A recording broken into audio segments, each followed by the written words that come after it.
constantly tell myself, you're not having sex. You're celibate. You're practicing celibacy.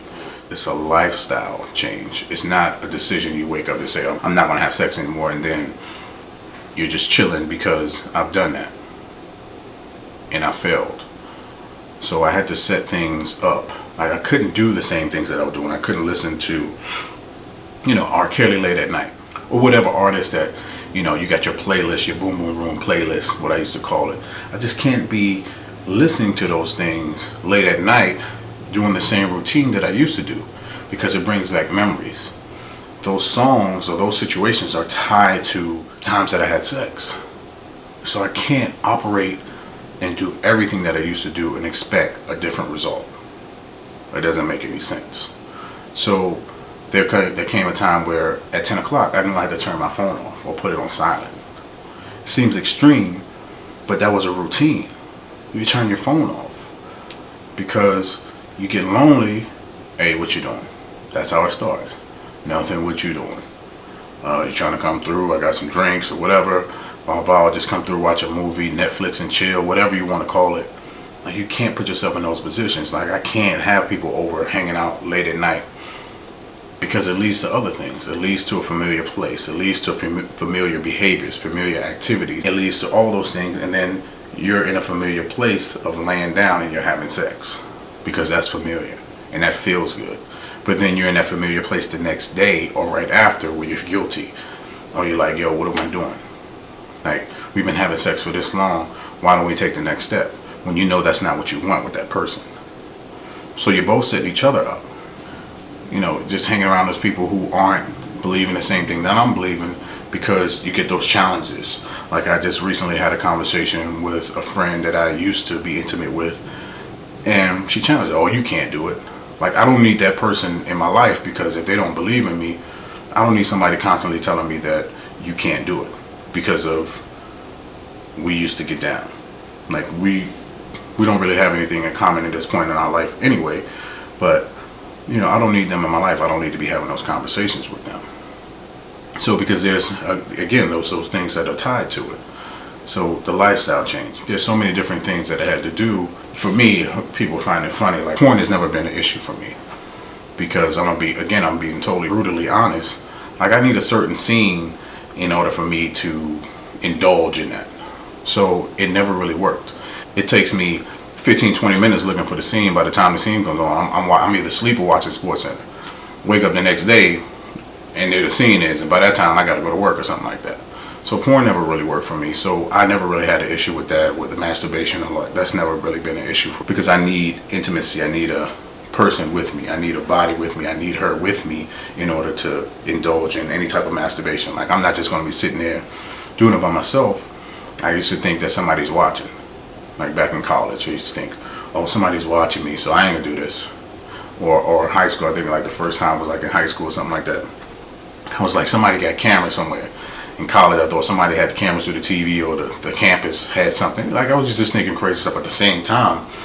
Well, not at the same time, but in reality, it was God watching me. It was that feeling that I was disappointing, Him. I was disappointing God. Then I remember being in relationships where we started off sexual, and then I'm just stopping. And I'm telling them, yo, we can't do this anymore. Let's develop the relationship, which is backwards. It's not fair to them. And like I said before, doing things like, let's wait until we're engaged to stop having sex. That doesn't make any sense at all. I know people have done it, but their intention wasn't to be celibate. They went and sought counseling, and a counselor told them to do that. Like, this is my mind coming into the relationship. Like, we're going to start out sex. We're going to start out having sex and then stop. Spirituality and sex, like the soul ties thing, that thing is serious. That thing is serious for me. And, I could see someone that I've been intimate with and then relive that whole thing, and then want to, despite and ignore everything else, how horrible the relationship was, and go back to that sex. And then sometimes, I forget all the bad things. I have to remind myself, what I want in life, what type of relationship that I want. Yeah, that sex was good, but everything else was bad. I don't want that. Again, disappointing God. And then, I remember one time where I know the fellas probably gonna laugh at me and stuff like this, but this is my channel, this is me being totally honest.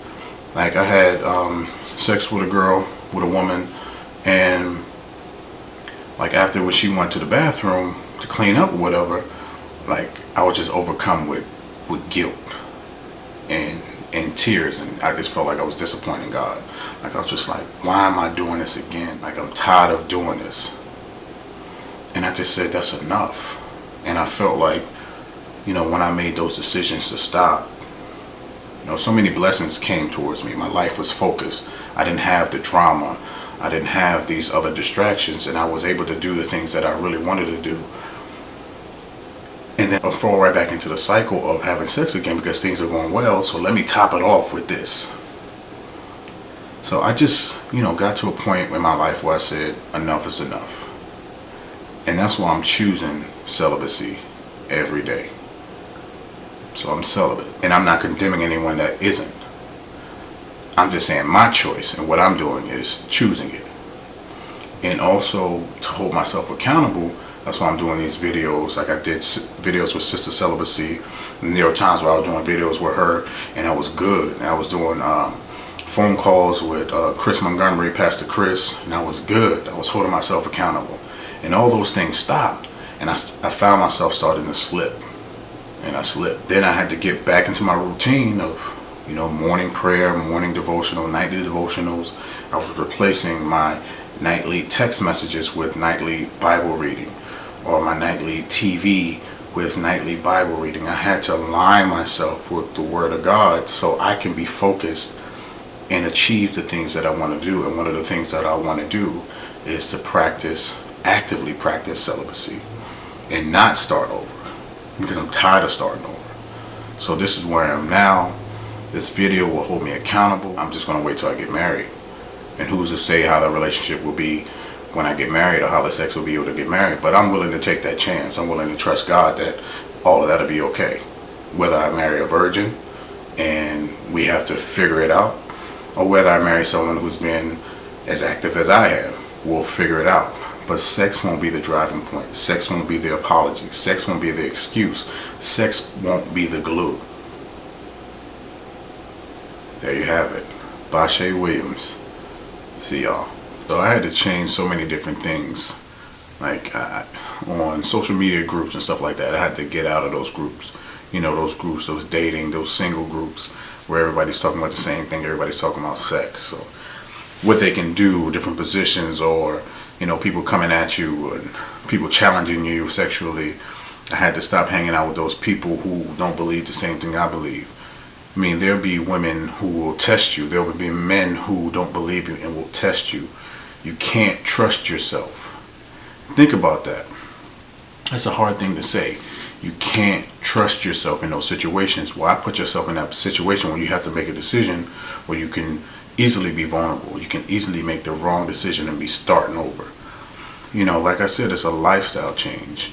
So many different things have to change. You have to purpose your morning, purpose your night. During those times where you're usually thinking about sex, or you start to think about sex, put on something that'll distract you from those sexual urges. That's what I had to do. Again, my selection of music changed. My purpose on Facebook changed. My group interaction changed. My company changed. I don't go hang out with the same people who are constantly talking about it. And when they do start talking about it, I step away, because again, I don't want to put myself in that position with those urges where I have to fight those urges. Certain people might call me or send me a message just saying, hey, what's up, or what you doing, or hey, big head is what they say, all that type of stuff. And you just have to really be aware. I know I do. I have to really check myself and say, why I put myself in that position. It's never good, to have to constantly fight those urges. You can do it for a long time. You can be strong for a long time and then have that one slip up, because that's where I've been.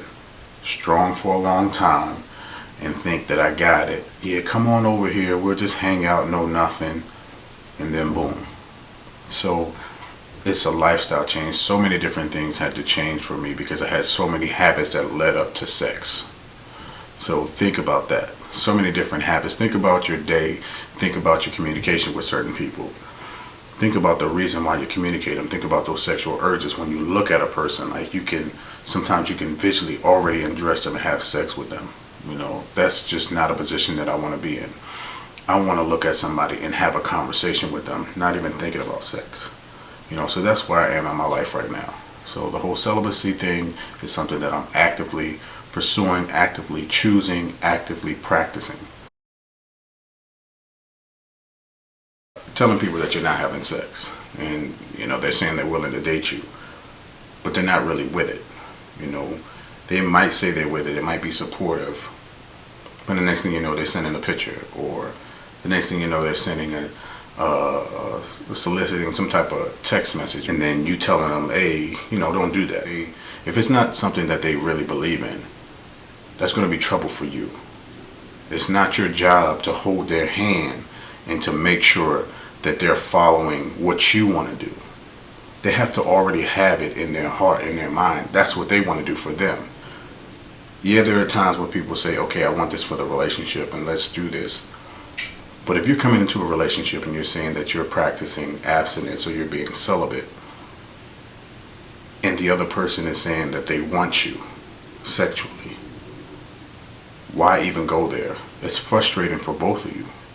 Like I said, I've ended courtships or dating situations or relationships where we didn't have the same common goal. Well, we had the same goal, but we didn't have the same way of getting there. We didn't think the same. We both didn't want to practice it. So you can tell someone, hey, I'm abstinent, I'm celibate. In the back of their mind, they might be finding ways to see if you're really celibate, or finding ways to get you. They might be literally out to get you. Not in a bad way, but they are just not at the same point in their life that you are. And again, you don't knock them, you're just making different choices right now. Like I had someone say that to me before, like, I don't know why people are doing that. I think it's just a fad. It might be to some, but that's not my position. I'm not doing it just because a whole bunch of other people are doing it. I'm doing it because the situations that I've been in have led me to this. And this is what I believe. I have a son. I also want him to wait. I don't want him to go through the different drama, the different things in relationship that I've been through. I'm breaking a generational curse that my father passed on to me. I am making a decision that it stops with me. I want my son to have healthy relationships. I want him to really get to know a person and get married and wait. That's what I want him to do. And I can't be telling him to wait while I'm not waiting. He has to see the example, so that's what I'm choosing to do. Be an example, a physical example, not just a verbal one, a physical one. So I'm waiting, and I want him to wait. Take his time. I admire the women or the men who are 20-something or 30-something and still virgins, still waiting to get married. I think that's dope. I wish I would have waited. I really do. I wish I would have waited. So stay in prayer, stay encouraged, and that's just my advice right now. And that's my advice that I'm telling myself. I wake up in the morning, look in the mirror and said, keep choosing. Choose celibacy every day. Keep choosing. And if you meet someone and they're not rocking with them, let them go. You don't have to condemn them. Just rock out. Just do your thing. I'm doing my thing. No hard feelings. It's not going to work out. We're not believing the same thing. And I can't even do the same things that I would do normally with them because it would lead to something else. There you go.